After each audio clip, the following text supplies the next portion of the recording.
Assalamualaikum warahmatullahi wabarakatuh. Selamat pagi, selamat siang, selamat sore, selamat malam, tergantung kapan kalian menonton video ini.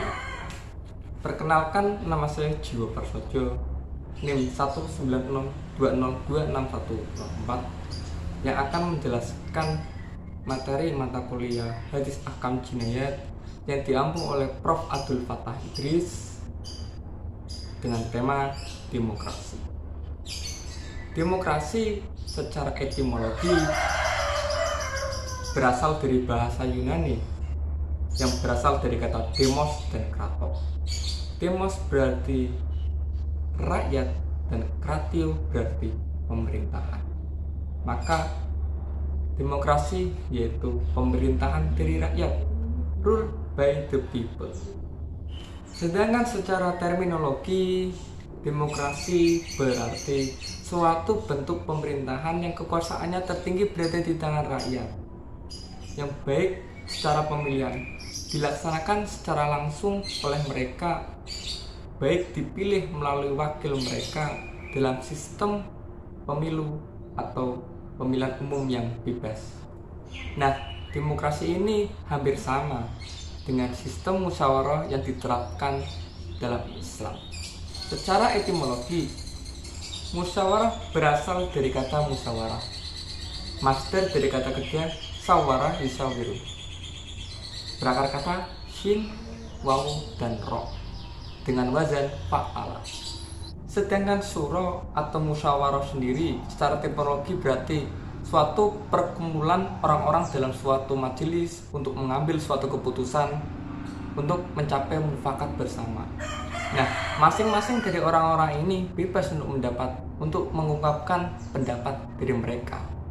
Berikut ini saya akan menjelaskan secara singkat definisi demokrasi berdasarkan dari para filsuf timur maupun barat.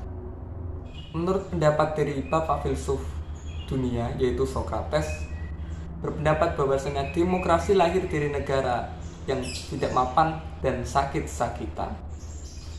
Begitu pula dari murid Socrates sendiri, Plato, berpendapat bahwasanya demokrasi lahir sebagai pemerintahan orang-orang bodoh. Dan tak begitu pula dari Aristoteles, murid dari Plato, juga berpendapat bahwasanya demokrasi adalah pemerintahan orang-orang yang tidak berkeutamaan.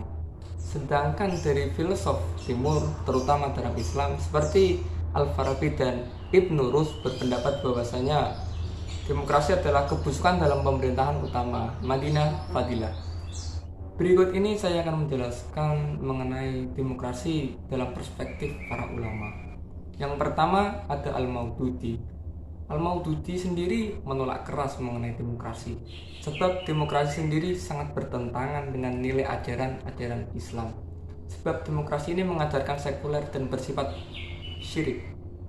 Sebab Islam itu menganut paham teokrasi. Yang kedua ada Muhammad Iqbal, seorang cendekiawan asal Pakistan. Dia berpendapat bahwasanya demokrasi yang diyakini dari rakyat oleh rakyat dan untuk rakyat telah mengabaikan keberadaan agama. Maka ia menawarkan sebuah sistem demokrasi yang lebih berlandaskan kepada etika dan moral. Yang ketiga, Muhammad Imarah. Muhammad Imarah sendiri berpendapat bahwasanya demokrasi adalah suatu sistem politik dan sosial yang membangun hubungan antara individu dan masyarakat dan negara dan keikutsertaannya secara bebas dan memuat undang-undang hukum yang mengatur kehidupan umum, yang mengacu pada prinsip yang mengatakan bahwa rakyat adalah pemilik kekuasaan dan sumber hukum. Yang keempat ada dari cendekiawan Muslim Indonesia Nurholis Majid, bahwasanya menurut Nurholis Majid, demokrasi adalah suatu keharusan karena dilihat secara prinsipal terdapat nilai-nilai demokrasi itu dibenarkan dan didukung sekali dalam Islam. Dan ada lagi cendekiawan Muslim dari Indonesia, Quraish Shihab, mengatakan bahwasanya Islam itu sudah jelas mendukung demokrasi. Menurut Quraish Shihab itu Islam jelas bukan hanya mendukung demokrasi. Dia mensyaratkan bahwasanya demokrasi itu benar-benar sudah diajarkan oleh Islam, yang seakan-akan sebenarnya dari kita itu menganggap demokrasi itu dari luar. Sebenarnya dalam Islam sendiri pun sudah ada demokrasi. Yang keenam datang lagi dari Pakistan, Fazlur Rahman. Guru dari Nurholis Majid ini berpendapat bahwasanya surau itu merupakan tuntutan abadi dari kodrat manusia sebagai makhluk sosial. Hanya saja Al-Quran merubah surau dari sebuah institusi suku berlandaskan pada hubungan darah menjadi institusi komunitas yang menekankan prinsip hubungan agama. Jadi kesimpulannya teman-teman, walaupun banyak sekali para filsuf dari barat maupun timur berpendapatan bahwasanya demokrasi itu adalah suatu sistem bodoh, suatu sistem busuk, suatu pemerintahan yang tidak berkeutamaan.